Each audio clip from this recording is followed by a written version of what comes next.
When should you bathe your newborn for the first time? What should you look for in baby skincare products?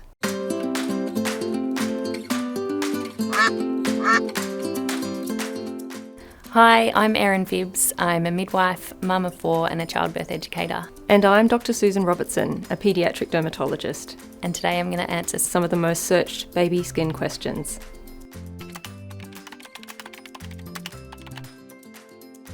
When you're thinking about bathing your baby, it's really important to, 1, stay consistent with your routine, but also to make sure that you have the environment set up and everything that you need close by.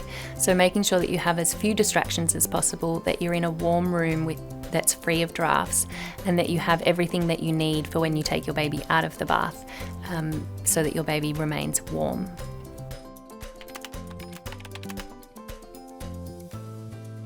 It's recommended that you don't bath your baby within the first 24 hours post-birth because your baby cannot regulate their body temperature, and we want to make sure that we're keeping them nice and warm. Any time after 24 hours is fine, but again, make sure that you're in an environment where your baby is going to stay warm.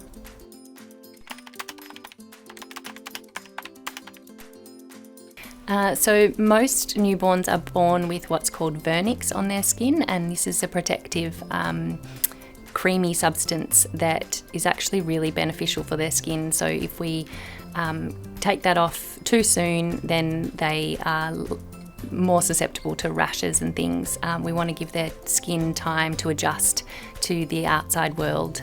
If you think about it, babies have been submerged in water the entire time in utero, so we want to do a slow transition to air and all those things that are sort of in and around them on the outside world.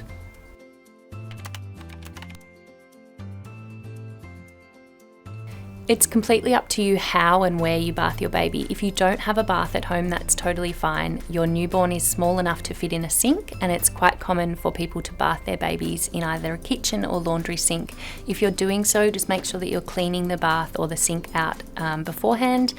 The other option is, if you don't have a bath, it's totally fine to jump in the shower with your baby, and this is actually a great opportunity for dad to get involved. So if or anyone for that matter, you can jump in the shower with your baby. Just again, make sure that you have everything you need close by and ready for when you jump out of the shower.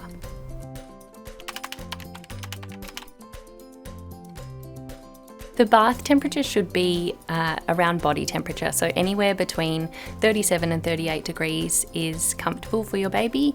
Some new parents like to be reassured by a thermometer, but there's no need to use a thermometer. If you test the bath temperature with your elbow or your wrist prior to, it should feel neutral or warm to touch.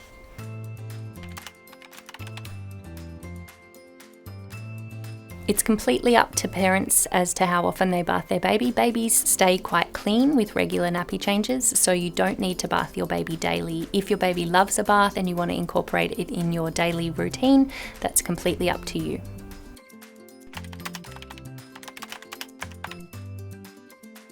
Bath time can be a beautiful time to reconnect with your baby after a long day.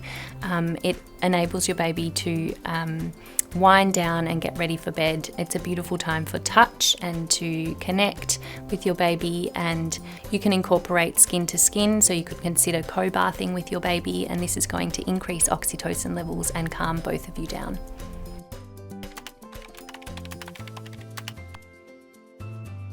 So for your newborn, there's no need to use products at all. We recommend just water is fine for your baby. If you do want to use products, just make sure that you're using something that's going to be really gentle on their skin, that's free of soap and free from fragrance.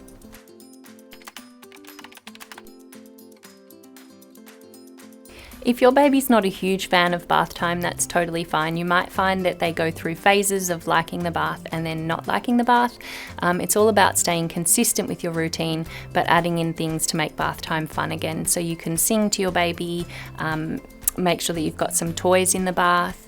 You can jump in the bath with your baby to co-bath, to incorporate some skin to skin or even a feed in the bath, or even consider showering with your baby.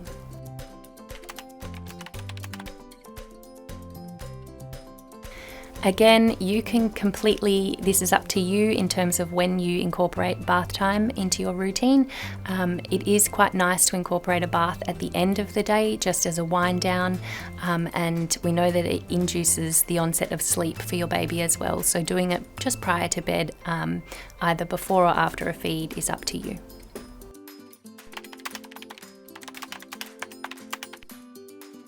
If your baby's suffering from nappy rash, just be aware not to bath your baby too often, once a day at most, making sure that you're keeping the rash clean and dry after a bath as well, and applying a barrier cream if need be.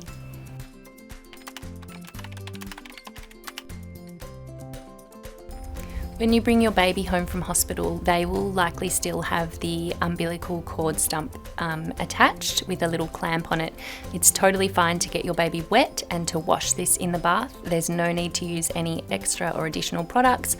Water is fine, just make sure that you're cleaning around the umbilical stump with something clean, like a clean cotton wool or face washer. And then when you remove your baby from the bath, make sure you're drying it adequately before you pop a nappy back on. If you have any questions or concerns about your baby, make sure that you contact your healthcare provider.